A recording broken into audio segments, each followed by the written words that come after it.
Hello everyone, welcome to my channel. Today we're going to talk about the solar system in the tiny house. Here is, this is Mr. Russell. He knows more about how the solar system works.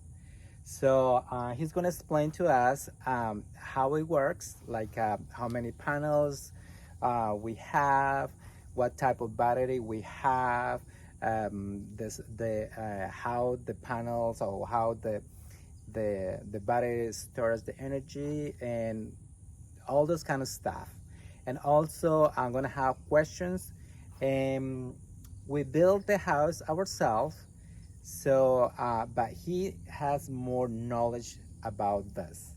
I have no clue at all about this, to be honest. I know how to use everything in the house, but to be honest, no clue. Well, So that's he's okay. I'll explain. okay. That's why he's here in the video. He's gonna explain to us about everything. Okay, Mr. Russell, could you explain to us how it works, Sure. please? Okay, it starts with 12 solar panels, each 175 watts on the roof. So that's a total of 2.1 kilowatts. And the 12 panels are just divided into two arrays of 6 each, six in series connected in parallel. The reason is you need to control the voltage and the amperage going into the inverter. So we have what's called an MPPT inverter, because during the course of the day, as the sunlight increases and decreases, the voltage goes up and down from the solar panels. But to charge the battery, we need that amperage and voltage in a narrow range of about 50 volts. So that's what the MPPT controller does. Then it also has the inverter that goes from the 50 volt batteries to 110 volt AC to power the tiny house. So the batteries, there are two inside this metal box and two outside. Each of these is 2.4 kilowatt hours. So we have a total of 9.6 kilowatt hours of energy stored. And generally now that we have this in a southern facing location, angled towards the south with no shade, generally between 10 o'clock and 2 o'clock, we'll get enough power to reach nearly 100% charge of the 9.6 kilowatt hours of batteries.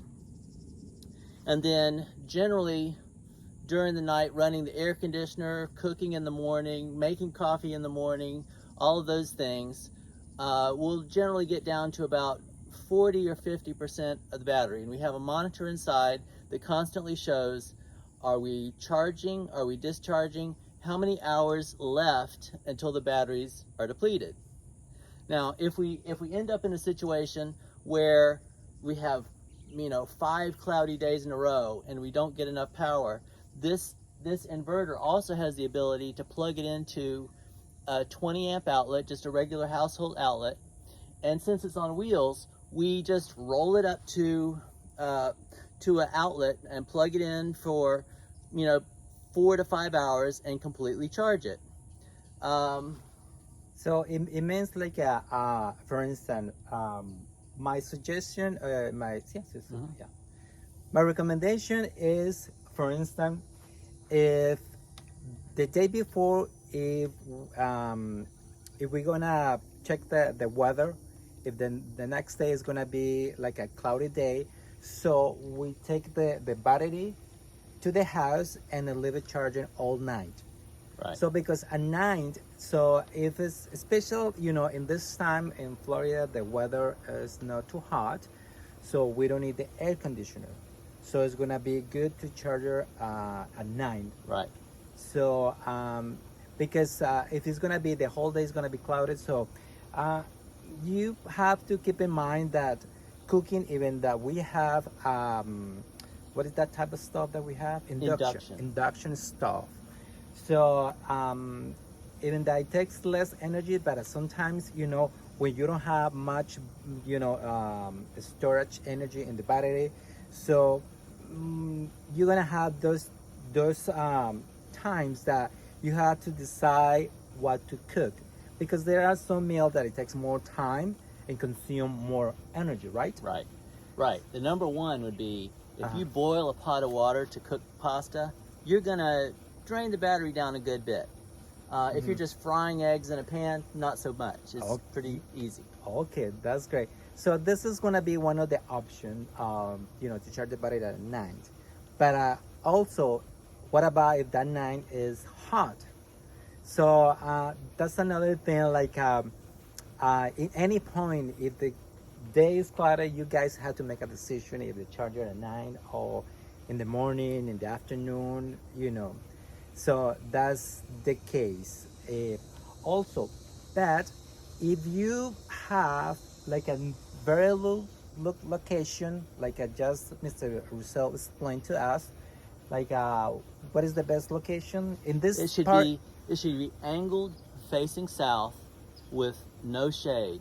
Yeah, you have to just keep in mind that if you guys have a lot of trees around, so it's better to have the tiny house or the solar panels in an open field. So it's like we're still learning, dealing with those, how to say, circumstances. Right. And some things uh, work against each other. For example, Yeah. we want for the solar panels, we want the house as far away from the trees on the south as possible. But for Starlink, which looks at satellites in the north of us, we want it far away from trees in the north. So Yeah. it's a balancing act of getting it. And right now we have it in a position where we have both good solar and good Starlink. Now Starlink, that also brings up a power usage point.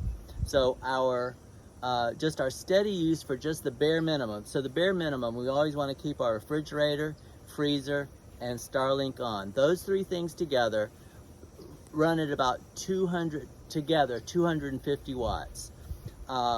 So if we have at least a couple of hours of sun during the day, that we're fine to just keep that going ongoing. Also, you guys have to keep in mind as many panels you have, as better energy use storage, right? Right, but you have to balance it. You have to know. Oh, okay. Okay, you have to know what is the maximum input voltage, Oh, okay. maximum Right. input voltage and wattage of your inverter. So this particular inverter has a maximum of 150 volts and a maximum of 4,400 watts. So at 2,100 watts with these, we're well within that. And then the way I have them connected, the voltage ranges from 60 to about 110. Oh, okay. All right. So in this moment, we have just 12 panels on top of on the roof in the tiny house, and we also have 2 extra left over, right?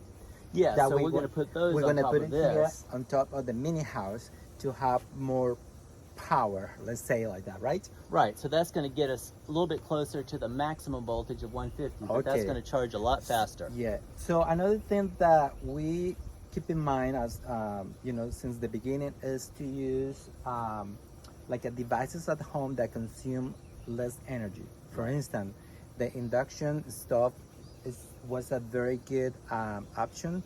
It cooked really faster, like the normal, let's say, electric stove, and also a pressure cooker, even better because I have a pressure cooker where I cook pretty much all our meals, and less time and less consume energy. Right. So that's a good option. Also, we find out that if you guys have a Starlink connected to the tiny house, in this case because we are off the grid, so the Starlink, since it's a satellite and consume energy, right? Right, the antenna there. The antenna because it moves. And the modem, it takes about 100 watts. Okay. It runs at about 100 watts. Okay, so that, and also what about the air conditioner? Tell us about this type of air conditioner that we have. We have the unit that is being installed in the window. So, but another type of air conditioner like those they put inside, So we for Um, simplicity we chose the window unit, but when you're shopping for a window unit, they can vary a great deal in efficiency. So you want to look at what's the SEER, the efficiency rating. So this is the highest rated as far as this SEER for a window unit, and that helps us a lot because I see it when it only needs to cool a little, maybe it's taking 300 watts. When it gets really hot, it'll go up to maybe 800 watts. Oh, okay. Sounds good. And also, what else we have? Oh, we have also the electric chimney, right? Right. For heater, as a heater. Right. But tell us a little bit about this. How much this type of heater or heating system consume? Right. So that one also, that's about 800 watts when we're heating with that.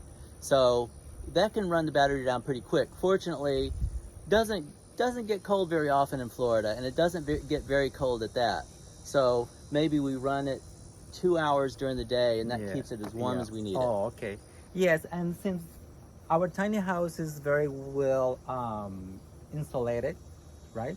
Yes. So we don't consume too much energy in neither, air conditioner nor heater.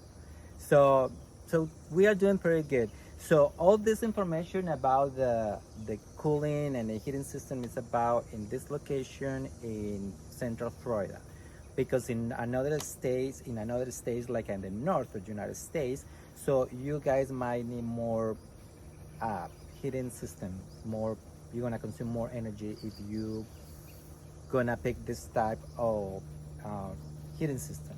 Now I have a question for you. Okay, tell me. Why do we have white? Oh, that's a good question. Okay, the reason that we decide, or I decide, because in this project we are together, we build it together, but I picked some, for instance, I designed it, and also I was a carpenter. Right. So that was my first time building this type of project. I had built a small project before building this one, and then but I kept in mind a lot of stuff like the heat, the wind, how they say, the motion, Right. when we moved the tiny house as well. So the reason that I picked this color, because the tiny house doesn't get hot, it doesn't absorb heat, because the light color, in this case white color, it reflects the how to say, the It light, reflects the energy back, so the it energy doesn't back. absorb It heat. doesn't absorb the heat like compared with the dark color. So that was one of the reasons that entire tiny house is this color. And also as well, this material is plastic, and also is light for construction. So I explain later in another video. Okay, Mr. Russell is going to explain everything about the wire connection and everything. All right, are you ready? Yes. Okay, these two cables are the solar cables coming in from the two solar arrays. These connectors are standard for all solar, so it makes it very easy, and they're waterproof. It seals. So that brings the power in. This is what's called an Anderson connector, and this is a high amp connector to go to the external batteries. It connects the two batteries inside here to the two batteries out. This is an Ethernet port that we use so that we have a monitor that shows inside the tiny house our state of charge, and it's fed through this cable. Now the input, this is if we want to charge from an outlet. So then it has a regular 20 amp AC outlet and a 30 amp. The 30 amp has the same connectors as you would use for an RV. So this is like an RV connector. And then if you want to come around here so I can show the external batteries. So these are the external batteries as well. So, and then could you explain to us about this panel and also those batteries Right. on the sides? So this panel is where, when we're going to move it or disconnect anything, each switch, these are breakers for the solar input, the battery connection, the AC output 20 amp, AC output 30 amp, and AC input of 20 amps. All right. Okay. And then it shows us here, so this green blinking light means it's charging.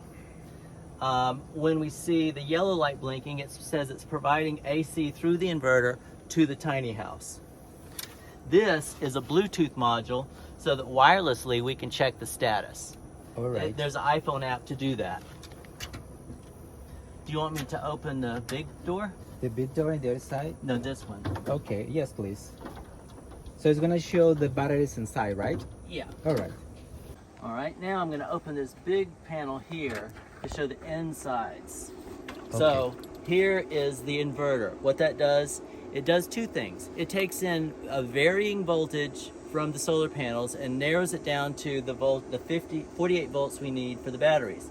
It also produces 110 volt AC to the tiny house.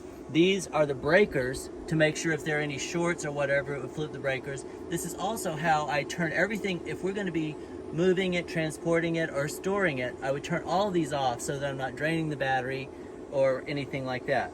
Now you see there are fans down here because this whole process, it generates, you know, a good bit of heat. Okay. And there are two things. So we have it in this white mini house because we don't want to add additional heat from the sun hitting this. Okay. So we have it shaded.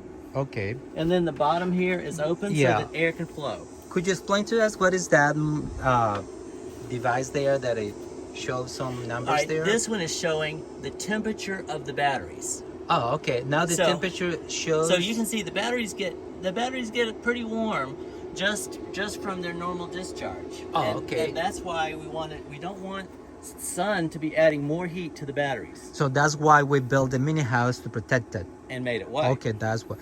Could you explain to us about those extra batteries on the side, please? All right, this inverter has the ability to add expansion batteries. Okay. You can add, we added 2. You can add up to a total of 6. And so from that Anderson connector I showed you with a heavy cable, it comes in and I just do what's called a parallel connection from one battery to the next. If I wanted to add 4 more batteries up here, then I would just connect them up here. I would connect the Ethernet so that all the batteries would report in the charge monitoring system. That's awesome. Oh my God, that's very, very, very good. So pretty much we cover everything. So and then one other thing I think might be useful is we made this very portable because once in a while we get storms or power outages at a main house in Florida. We could actually power some critical things in our main house from this. Okay, could you explain to us about, for instance, if we had like electric car that you explained to me? I remember about that. Right. Okay. So if we were charging an electric car, now we would probably want to have more panels. We wouldn't put them on the roof. We'd have a second set of panels on the ground. Okay. To get enough wattage to charge a car. Then we would just plug the charger into here to charge the car from solar. Okay, and then when the car is charged during the day, and if you have an electric vehicle with two-way charging, you can charge it during the day, and then you can use that as a supplemental battery. Oh, that's to feed great. Into the inverter at night. That's good. All right. So now I'm gonna show you all the connections going to the tiny house and as well the monitor and all that. All right, as I had mentioned before, I'll start from the power in to the power out. These are the solar panel cables. These run up through the wall and then up across the fascia to connect to the 2 arrays, each of 6. All right. So let me show. Okay, I'm showing here the connection that go through the walls in the tiny house, and they came out here. All right. And then this is the 30 amp power cable, 110 volts AC going into the tiny house. Okay. All right. Do you want to talk about these? Yeah. All right. So this is an Ethernet cable that goes to the monitor to show the state of charge. I'm gonna remove this. Yeah. This is an Ethernet cable to show the state of charge in a monitor inside. Okay, let's show the monitor inside. Sure. All right. This is the monitor we use to see the state of charge. When it turns on, it's showing the volts. So when you're above 48 volts, it means it's charging.